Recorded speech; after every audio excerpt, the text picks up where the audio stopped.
The Supreme Court in Bangladesh scales back a government jobs quota. Protests against the controversial policy led to a nationwide curfew, killings, and a communications blackout. So, will this move appease angry students? And what's behind the recurring unrest? This is Inside Story.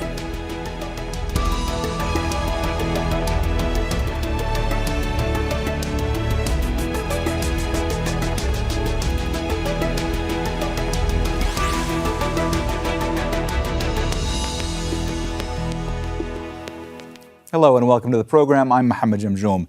After weeks of widespread unrest in Bangladesh, the Supreme Court has changed a controversial quota system for government jobs. It's significantly reduced the share of public sector positions reserved for war veterans' family members. But despite the ruling, the protests appear to be far from over. Initially student-led, they've grown to include people frustrated by rising inflation and high food prices. Dozens of student leaders, activists, and opposition figures have been arrested. With soldiers on the streets, a nationwide curfew is in place and a communications blackout. There are also growing calls for Prime Minister Sheikh Hasina to take accountability. So what does this mean for her government?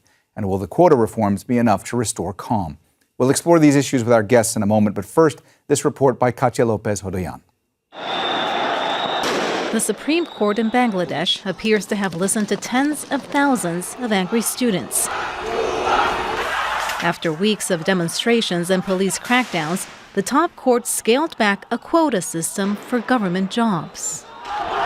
The protests began in early July after the reinstatement of a controversial policy which reserved more than half of government jobs for minorities and relatives of veterans who fought for independence in 1971. Now the court has reduced that share from 56% to 7%. That means 93% of the quota will be for the general public, 5% for freedom fighters and their relatives, 1% for ethnic minorities and 1% for transgender and physically disabled applicants. Initially led by students, the protests grew to include people frustrated with high inflation and rising food prices. The government deployed the army to enforce a nationwide curfew and cut mobile and internet services to ensure security, it said. More than 100 people have been killed, thousands injured. People were killed and tortured. They were killed with our government's permission as they called for reforms to the quota system. The state should take responsibility. It is a matter of common sense that more than 50% of the jobs cannot be given away to quota holders. A normal state cannot be run like this. The unrest points to a wider frustration with the governing Awami League. 7 months ago, Prime Minister Sheikh Hasina won a fifth-term in elections, critics described as a sham. The opposition boycotted the vote, accusing her of corruption and suppressing dissent. About 20,000 opposition activists were arrested. But this time, the government says it invited students to talks. Students who are against the quota, we welcome them and put their proposals up for discussion. Our Honourable Prime Minister Sheikh Hasina also welcomes their input. Government supporters point to the economic transformation under Hasina's leadership, which has lifted millions of people out of poverty. Despite that, nearly 20% of the population is out of work or school. And Hasina's government is facing a new pushback led by a younger generation.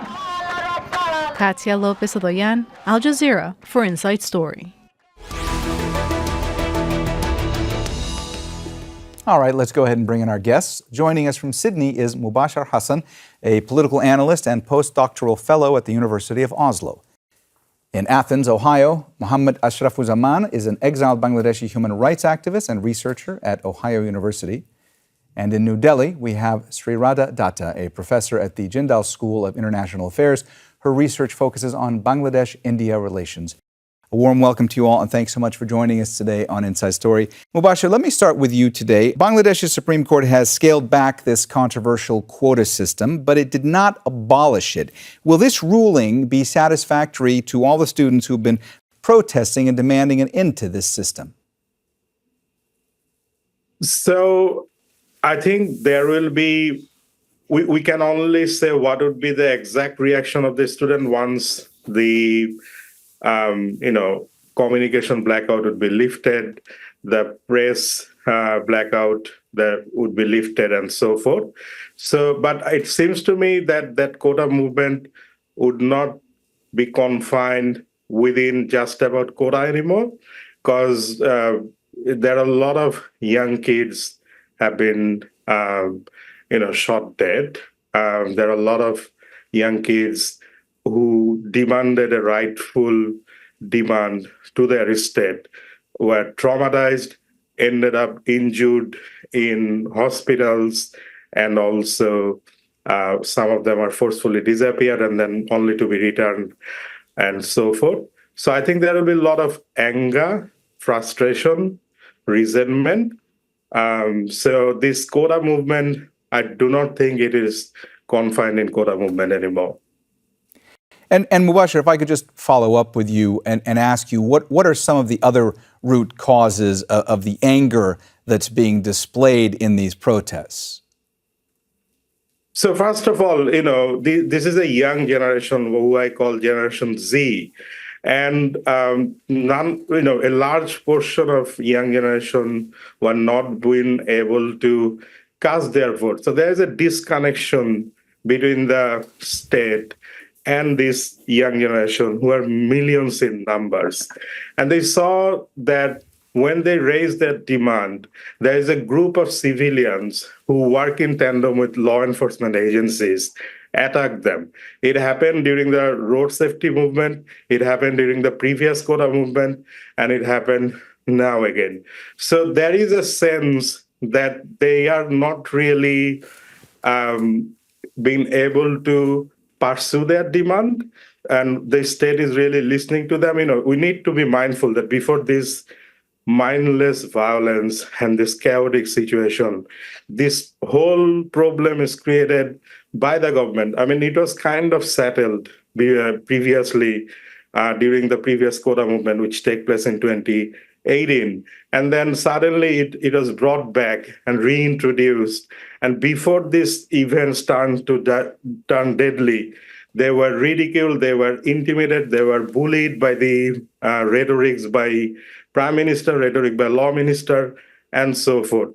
And then, it just went out of control. Sri Radha, I saw you reacting to what Mubashir was saying there. It looked like you wanted to jump in, so please go ahead. Yeah, it's right now, as we see it, I mean, the tempers, of course, are over the quota movement. We've also seen a Supreme Court, change the numbers drastically. But I mean, I completely agree with what Mubashir is saying, that it's a accumulation of many other factors, not only the previous quota movement, really, but the kind of, I think the government hasn't addressed many of the problems the youth and the youngsters are facing right now. The highest level of unemployment. But at the same time, if you see, the government has been completely lackadaisical about the kind of high level of corruption, flight of money, all that doesn't escape them. And here they are. And, you're completely diluting meritocracy in the in this nation, and giving chances to children on a very, very unfair platform.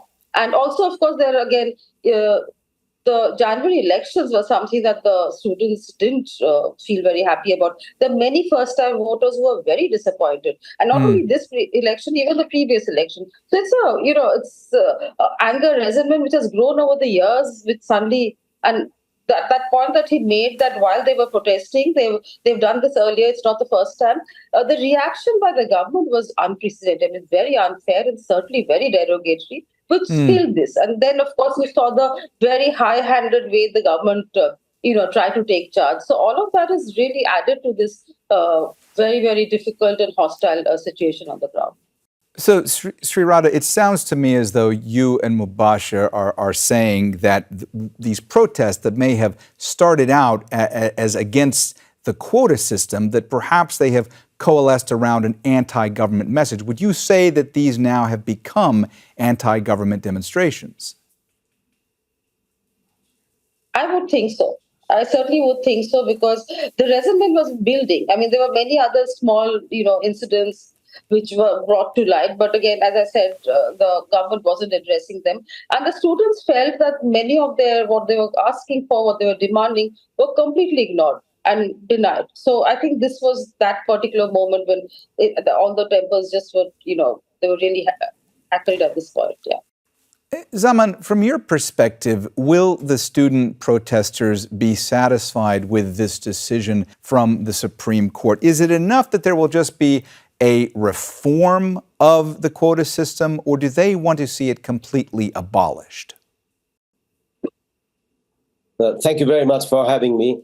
What I would say that, first of all, the Supreme Court has to say, tell to the people very explicitly that what do they mean by this? Because the Supreme Court's two tiers, the High Court division in the past, it granted the quota system to be reinstated.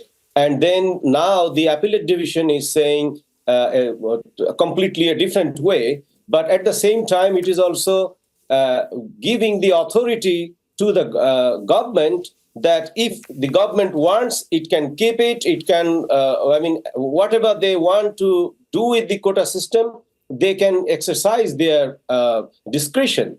So in that case, in one hand, it is empowering the government to make its own decision. And if Sheikh Hasina's government remains in office, then you don't know, because the same government in 2018, they publicly declared that the quota system will be abolished. And it was reinstated, using the Supreme Court. And in Bangladesh also, I need to say this, that the people have very high distrust on the judiciary because of his absence of independence. And we can also cite many examples that the judiciary as a whole is not independent.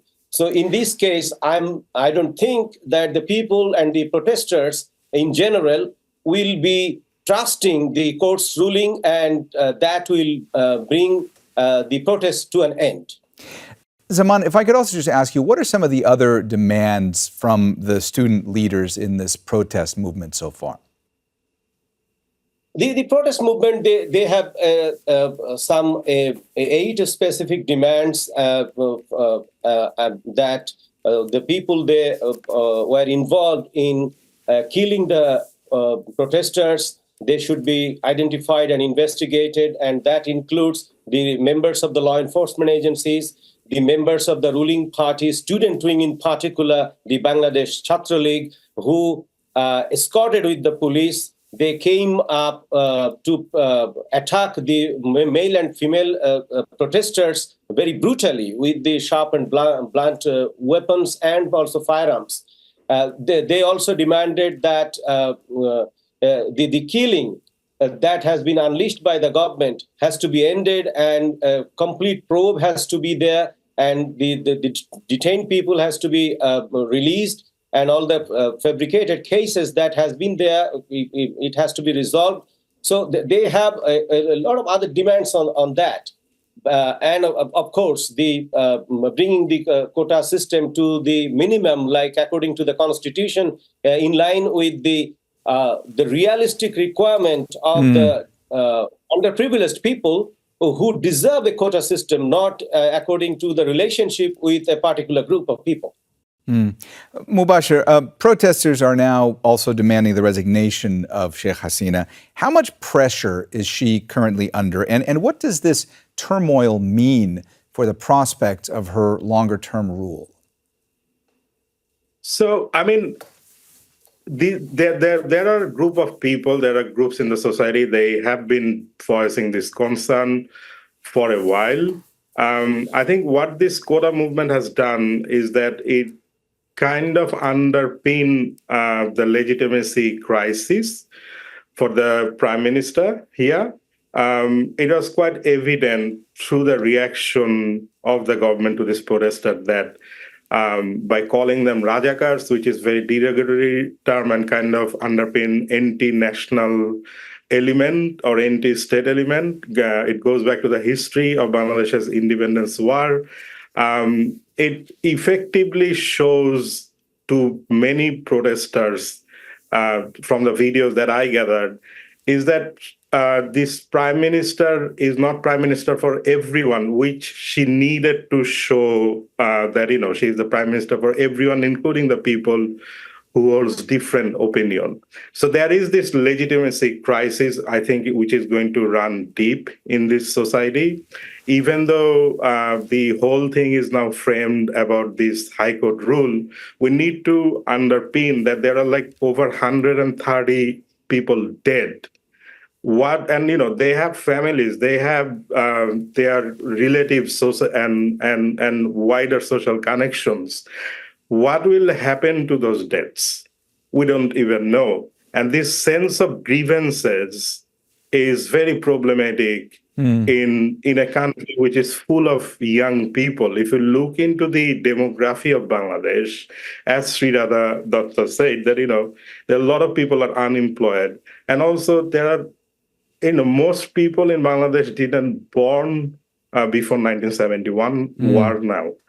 But this government has been, it is a defining word for the nation state, and obviously it is important.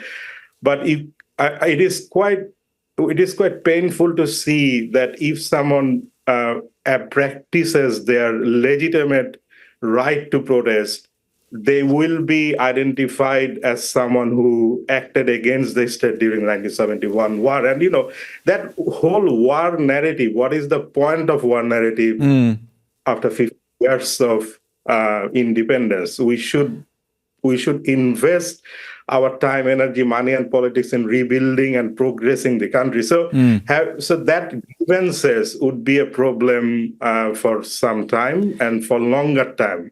And finally, I want to underpin that the videos I've seen, the state authorities have lost their legitimacy too, in a way that protesters really didn't care about and show respect to the police anymore. That's really problematic. So what the state is doing now, they are forcefully trying to asserting fear, and which kind of acted as an effective tool in the. I'm sorry to interrupt you. It's just that I do see Sri Radha and she is reacting to what you're saying, so I want to give her a chance to jump in as well. But also, Sri Radha, I want to ask you about the fact that there's soldiers on the streets, there's a nationwide curfew that's been in place, communications blackout. There are also growing calls for Sheikh Hasina to take accountability. Do you think that's going to happen? Because Mubashir was just saying that she and her government, that they're having a legitimacy crisis. I mean, how do you see this playing out?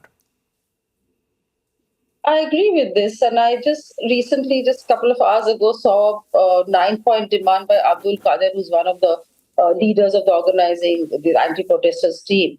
And, the first thing that they've listed out was that they want an apology from the Prime Minister about what has happened and the way the government has, used repression so harshly and strongly. And, of course, resignation of Abdul Qadir, another minister, and, basically accountability. I completely agree that the students want a systemic change.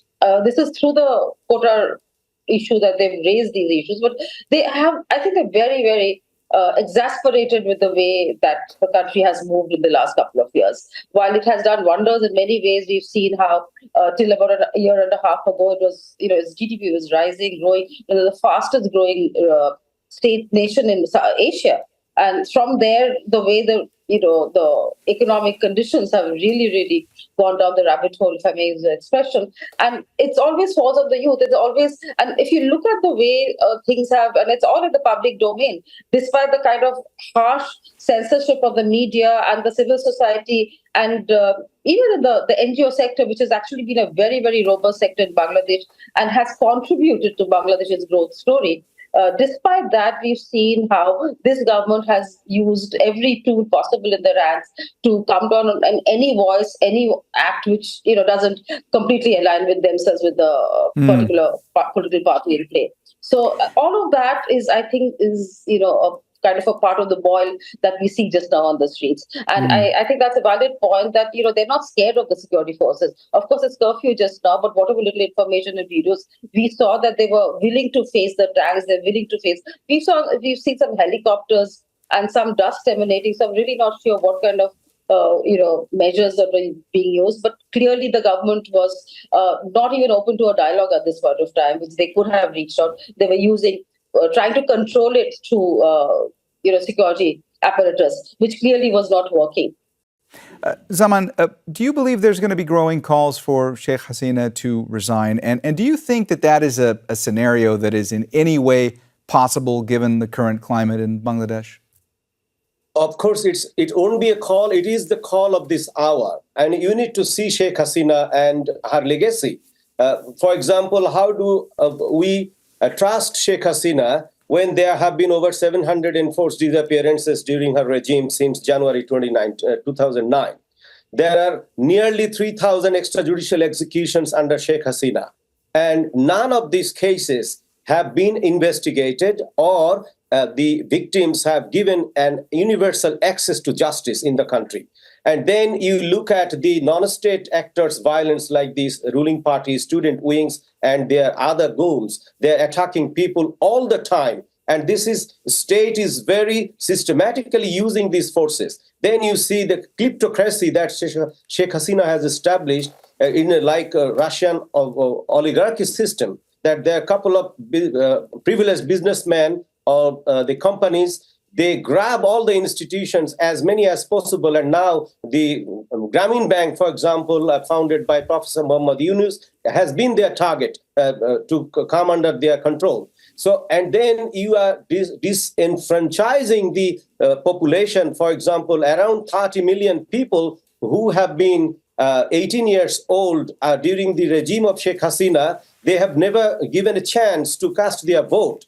We see that according to the Bangladesh Bureau of Statistics information, there have been 2.5 million, 90,000 unemployed people, educated unemployed people in Bangladesh.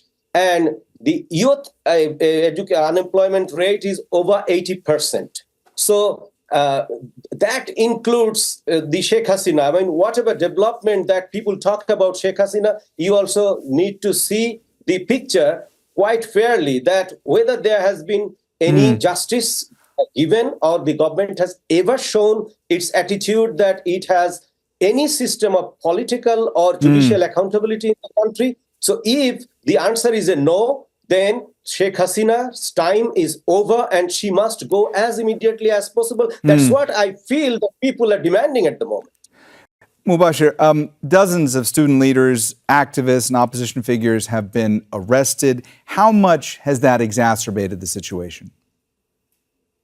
That exacerbated the situation quite badly because, one, as I mentioned before, fear has been the key tool of suppressing opinion, but it was like a pressure cooker situation. It was bound to happen someday. And people, the reaction of the students are so fearless so far. That kind of will aggravate the situation further. And I think what is going to take place is that there is no justification of 130 people being dead over a demand that, student wanted a fairer access to the government service job. That's as simple as that, right? And that situation led to something that shows that, this is an incapacity of managing a state in a compassionate manner. And Bangladesh is a small country geographically, but it's a huge country population-wise. And the way that economy and everything is being shut down, I think, those arrests and those repression on the students are going to linger from this point forward. Sri Radha, critics have described the last election in Bangladesh that Sheikh Hasina won as a sham. The opposition of Bangladesh boycotted the vote. They accuse her government of corruption. They accuse her government of suppressing dissent. What has all this done when it comes to Sheikh Hasina's standing in the international community?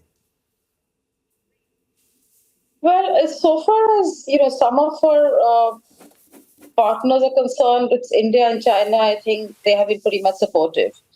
We have seen USA certainly, raise issues. But again, so far as Europe and other states are concerned, I don't think they have.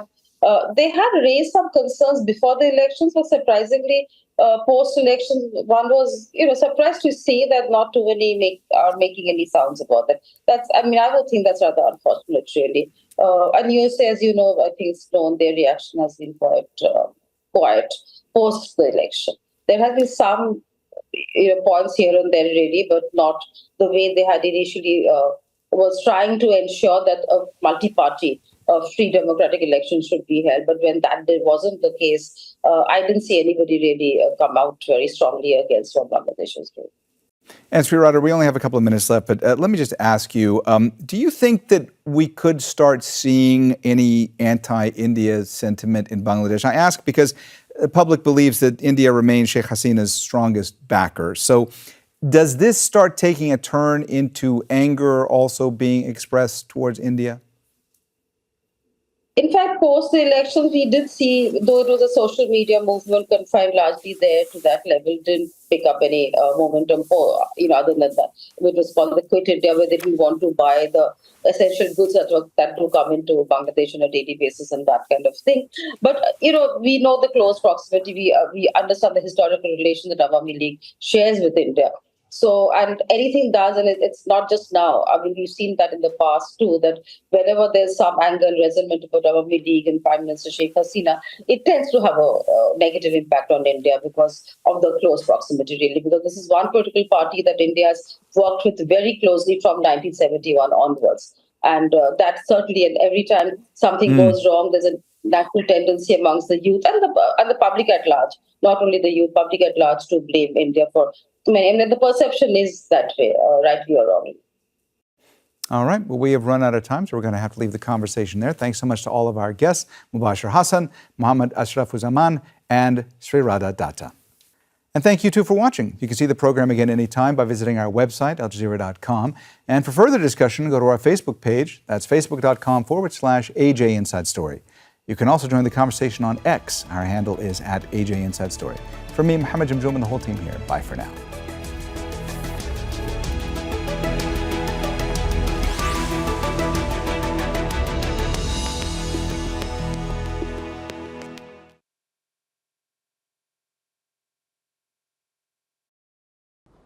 Make sure to subscribe to our channel to get the latest news from Al Jazeera.